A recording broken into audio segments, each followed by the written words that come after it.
Pane zviripo ingori nyaya yenyasha, nyasha mukuru wangu. Good Choice Records. No be my name. Big up Sprims. Dr. Baker again.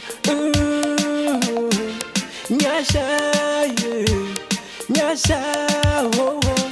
Panyasha ipapo, panyasha ipapo, panyasha ipapo, ramai panyasha ipapo, musave ipapo, panyasha ipapo, kara ipapo, panyasha ipapo, tinorarama nyasha, tinogara munyasha, tinogona zvese tiri shasha, nekuti takawana nyasha, munhu vamwari vazere nenyasha, yautoredza kunyasha, dambudzo kunziropafadzo, nekuti akawana nyasha, oh.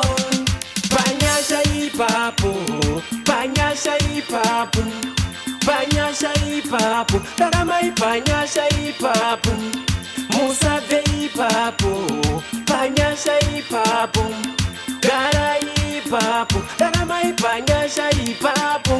Zvakaipa zingavepo namatira kuti Mwari ndipe nyasha, handaisaziva kuti ndiri wai yakarasika kubva mune dzimwe. Mukukura kwangu ndanga ndiri puwa, zvandawana nyasha amuchandiziva, saka hama yangu panyasha ipapo pane upenyu usingaperi.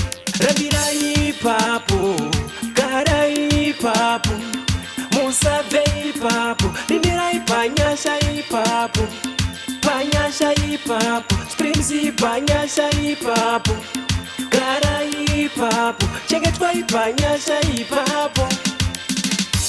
Kana toreva nyasha mukuru wangu, tinotaura dziya dzakaitirwa Noa. Ukaenda kubhuku raGenesis chapter 6 verse ya 8, pane nyaya iripo inotaura nezvenyasha.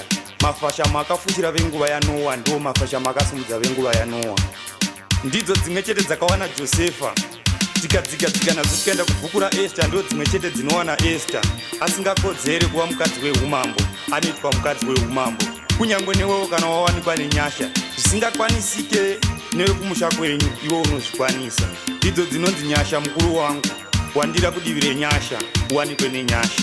Panyasha ipapo, panyasha ipapo, panyasha ipapo, raramai panyasha ipapo, musave ipapo, panyasha ipapo. MKC on the mixer. Sprims panyasha ipapo.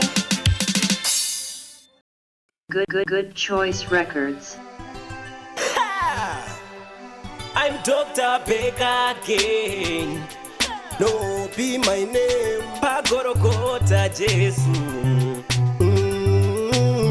Pagorogota Jesu, Vakamurovera, Pagorogota vakamurovera, vachifunga kuti zvapera, Jesu ndiye ega nemkurumbira.